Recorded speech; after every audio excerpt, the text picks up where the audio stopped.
kelompok 13. Perkenalkan, nama saya Gusti Erlianggi Lubis dan rekan saya Haris Masya Putri. Di sini kami akan menjelaskan materi tentang model-model utama perubahan yang dikenalkan oleh Kotter dan Roger. Baiklah, langsung saja masuk ke materi pertama, yaitu model utama perubahan menurut Kotter.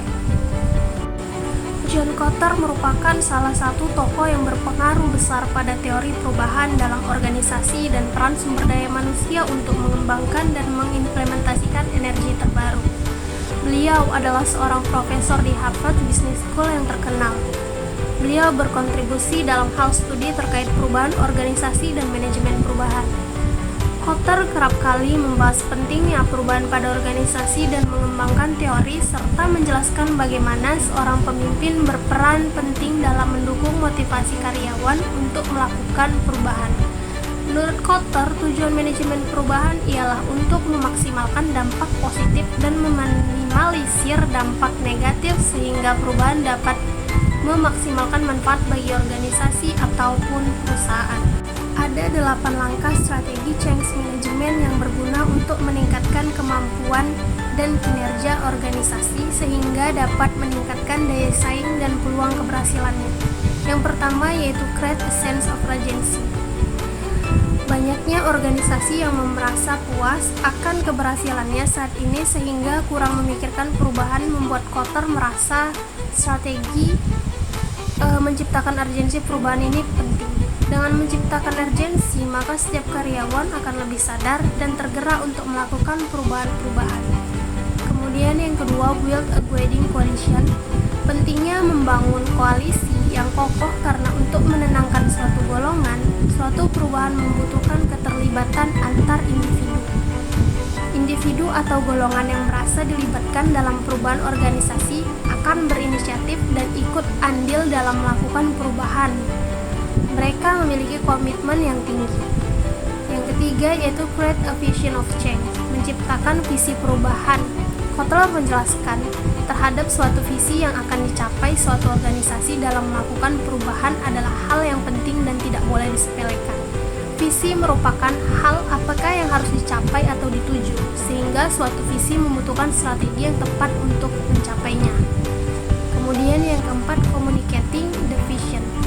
Untuk memberikan pemahaman yang tepat dan sama pada seluruh karyawan dan dapat memotivasi kinerja mereka, maka penting bagi seorang pemimpin untuk mengkomunikasikan visi perubahan yang akan dijalankan pada perusahaan tersebut. Dan yang kelima yaitu removing obstacles. Selain membuat dan mengkomunikasikan visi atau rencana yang akan dituju, seorang pemimpin dalam melakukan perubahan juga harus melakukan langkah tindak lanjut yang mendukung keberhasilan rencana tersebut, sehingga perubahan yang dilakukan tidak keluar dari rencana yang ditetapkan. Yang keenam yaitu creating short-term win. Hal ini dilakukan untuk memotivasi kinerja karyawan dan menaikkan kinerja perusahaan untuk mendukung perubahan yang terjadi, sehingga diharuskan menggunakan bagian waktu untuk suatu usaha yang dilakukan. Hal ini dilakukan untuk memotivasi kinerja karyawan dan menaikkan kinerja perusahaan untuk mendukung perubahan yang terjadi, sehingga diharuskan menggunakan batas waktu untuk suatu usaha yang dilakukan. Ketujuh, build on the change. Hasil dari suatu perubahan haruslah dapat diukur dan kemudian dapat dijadikan bagian dari evaluasi. Hal ini bertujuan untuk memastikan bahwa seberapa efektif strategi yang telah digunakan. Dan yang terakhir adalah anchor the change in corporate culture. Hal ini dapat dilakukan jika hasil perubahan di atas menghasilkan dampak positif sehingga nantinya penting untuk melestarikan budaya positif tersebut agar lingkungan perusahaan menjadi lebih baik. Dalam manajemen perubahan, Roger mengemukakan teori difusi inovasi sebagai teori yang membahas tentang konsep inovasi pada suatu sistem sosial. Pada teori difusi, inovasi ini terdapat 4 unsur urutan, yaitu inovasi, saluran komunikasi, waktu, dan sistem sosial. Konsep inovasi menurut Roger yaitu ide untuk menciptakan hal baru yang dapat meningkatkan proses untuk mencapai tujuan organisasi.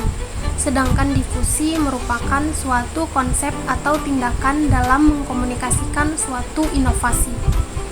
Difusi inovasi merupakan suatu proses dalam mengkomunikasikan ide atau gagasan ke masyarakat dengan pola yang terprediksi, yang dipandang bersifat subjektif dan memiliki dampak bagi perubahan sosial.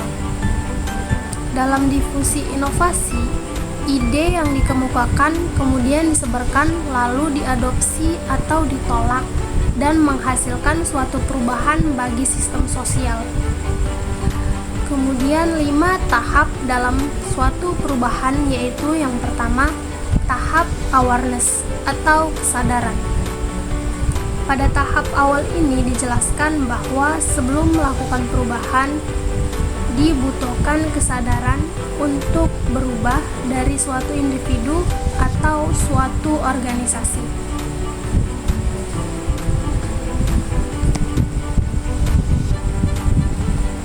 Yang kedua yaitu tahap interest. Tahap ini hadir setelah munculnya kesadaran yang kemudian berubah menjadi keinginan untuk melakukan perubahan yang lebih baik. Yang ketiga, tahap evaluation. Pada tahap ini terhadap penilaian untuk mengukur keberhasilan dan hambatan yang akan ditemukan dalam melakukan perubahan. Evaluasi memudahkan suatu organisasi dalam melangkah dan mencapai tujuan organisasi. Yang keempat, tahap trial. Tahap ini adalah tahap uji coba dari hal yang baru atau hasil dari perubahan yang telah diketahui hasilnya dengan harapan hasilnya akan bermanfaat dan dapat diterima dengan baik di lingkungan organisasi. Yang kelima, tahap adoption.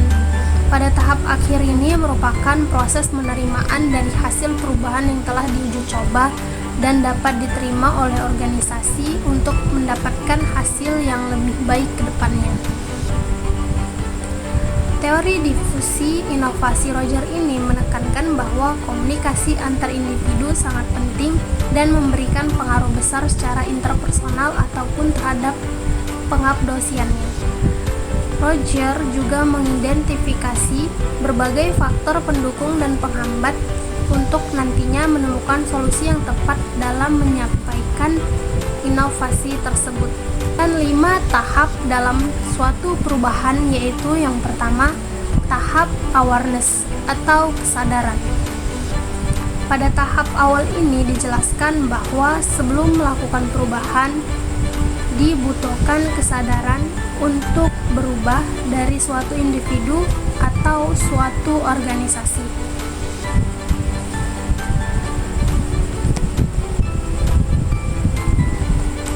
Yang kedua yaitu tahap interest. Tahap ini hadir setelah munculnya kesadaran yang kemudian berubah menjadi keinginan untuk melakukan perubahan yang lebih baik. Yang ketiga, tahap evaluation. Pada tahap ini terhadap penilaian untuk mengukur keberhasilan dan hambatan yang akan ditemukan dalam melakukan perubahan. Evaluasi memudahkan suatu organisasi dalam melangkah dan mencapai tujuan organisasi. Yang keempat, tahap trial. Tahap ini adalah tahap uji coba dari hal yang baru atau hasil dari perubahan yang telah diketahui hasilnya dengan harapan hasilnya akan bermanfaat dan dapat diterima dengan baik di lingkungan organisasi. Yang kelima, tahap adoption.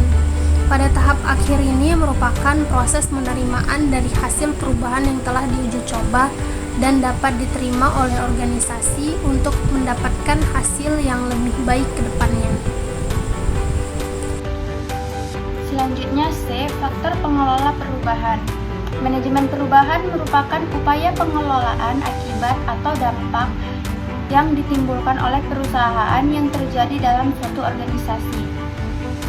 Perubahan dalam organisasi dapat terjadi dan disebabkan dari dalam ataupun luar organisasi itu sendiri. Untuk mencapai suatu keberhasilan dalam perubahan, terdapat beberapa faktor yang mendorong atau memberi pengaruh pada perubahan tersebut. Secara individu, terdapat faktor internal yang dapat mempengaruhi perilaku individu yang akhirnya mendorongnya untuk melakukan perubahan, yaitu kesempatan memperoleh keuntungan nyata atau menghindari kerugian pribadi. Adapun faktor yang mempengaruhi perubahan dijelaskan sebagai berikut. Yang pertama, adanya wawasan atau pengetahuan yang luas. Hal ini menjadi unsur pokok setiap individu dalam organisasi untuk mengubah perilakunya dalam menjalankan organisasi. Semakin tinggi tingkat pengetahuan pada anggota organisasi, maka semakin mudah menjalankan perubahan untuk organisasi tersebut. Yang kedua yaitu keterampilan fisik maupun non-fisik. Hal ini diperlukan untuk melakukan pekerjaan anggota dengan baik dan mendukung perubahan organisasi. Meningkatkan keterampilan lebih sulit daripada meningkatkan pengetahuan anggota organisasi. Yang ketiga yaitu kepercayaan anggota organisasi. Setiap individu anggota organisasi harus percaya bahwa ia bisa melakukan dan memiliki pengetahuan serta keterampilan yang cukup untuk berpartisipasi dalam perubahan organisasi. Kemudian yang keempat yaitu lingkungan organisasi. Lingkungan atau sistem yang baik akan memberikan dan menentukan kelancaran dalam melakukan perubahan organisasi. Dalam melakukan perubahan, tidak semua orang dapat menerima perubahan tersebut. Namun, walaupun begitu, perubahan akan tetap terjadi baik diciptakan ataupun tanpa disengaja oleh faktor eksternal. Akan ada penolakan dari sebagian orang dalam pengambilan keputusan untuk menjalankan perubahan organisasi tersebut. Penolakan bisa terlihat jelas atau eksplisit seperti membantah langsung, mengajukan protes, mengancam, demonstrasi, dan lain sebagainya. Penolakan terbagi menjadi dua, yakni penolakan individual dan penolakan organisasional. Adapun faktor penolakan perubahan organisasi ialah yang pertama yaitu penolakan individual, disebabkan oleh persoalan kepribadian, persepsi, kebutuhan, rasa aman, faktor ekonomi, dan lain-lain. Yang kedua yaitu penolakan organisasional. Penolakan yang disebabkan oleh ketidaksesuaian perubahan dengan tujuan organisasi.